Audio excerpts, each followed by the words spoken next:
Dalam beberapa tahun terakhir, kualitas udara di Provinsi DKI Jakarta terus mengalami tekanan yang semakin serius.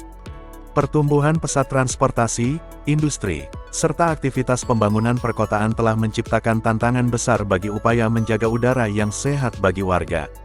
Di tengah dinamika tersebut, pemerintah Provinsi DKI Jakarta menyadari bahwa pengendalian pencemaran udara tidak bisa lagi dilakukan secara parsial, terpisah, atau sektoral. Kita sangat apresiasi kepada DLH Provinsi DKI yang sangat serius mempersiapkan segala peraturan, juga lembaga pendukung ya, ada C40, ada RDI, mungkin di kesempatan lain ada Vital Strategis, ada CREA dan seterusnya ya. Banyak sekali lembaga yang membantu. Tentunya ini suatu hal yang positif. Nah, mari kita di dalam kesempatan di hari ini mencurahkan pemikiran kita untuk menyepakati ya apa yang akan kita lakukan di DKI. Sekecil apapun ide dari Bapak Ibu itu pasti sangat berharga, sehingga nanti pas forum diskusi silahkan dikemukakan apa ide-ide yang dimiliki oleh Bapak Ibu. Jadi kalau dilihat dari KAK-nya ya, dari kerangka acuan yang diberikan bahwa ini PP nomor 21 tahun PP 22 kalau nggak salah saya ya, tahun 2021 tentang penyelenggaraan perlindungan dan pengelolaan lingkungan hidup, bahwa di dalam menyusun rencana perlindungan dan pengelolaan mutu udara itu paling sedikit memuat.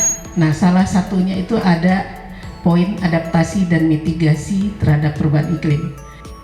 Kami berbicara tentu konteksnya nasional, jadi yang mungkin bisa jadi acuan oleh Dinas LH DKI, bahwa komitmen Indonesia dalam pengendalian perubahan iklim itu ya berkembang dari tahun 2016, 2007 kita bertemu ya Mbak Frili, tapi setelah itu ternyata perkembangannya cepat sekali.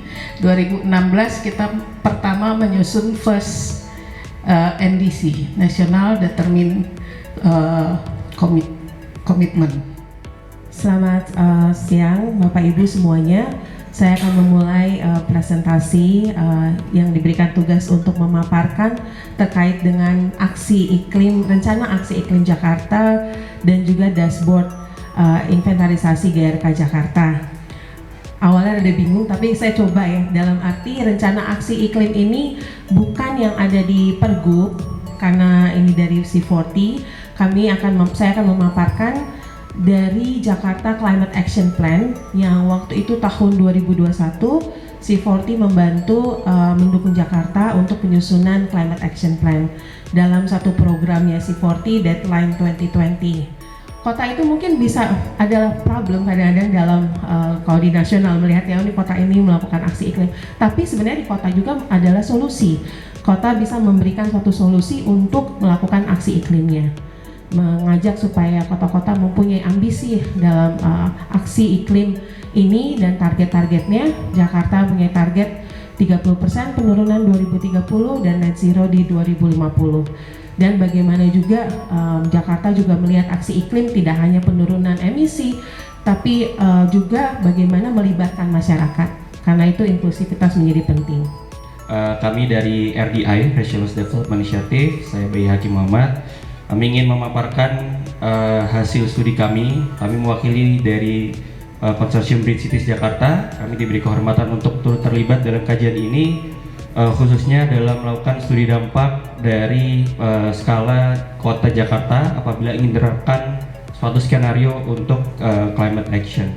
Kami ingin meng-highlight dan juga menyepakati bahwa suatu aksi iklim dia dapat berpengaruh pada dua hal. Jadi apabila contoh, misal apabila kita melakukan skenario dalam perubahan transportasi yang lebih ramah lingkungan, dia dapat berdampak pada kualitas udara yang lebih baik dan juga menurunkan emisi GRK.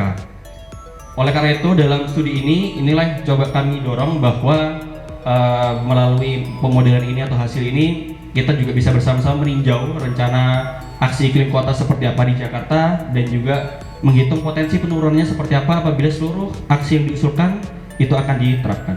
Melalui kerja kolaboratif, pendekatan berbasis sains, dan kebijakan yang terukur, DKI Jakarta melangkah menuju transformasi kualitas udara dan aksi iklim yang lebih menyatu. Inilah komitmen bersama, menciptakan lingkungan hidup yang lebih baik, hari ini dan untuk generasi yang akan datang.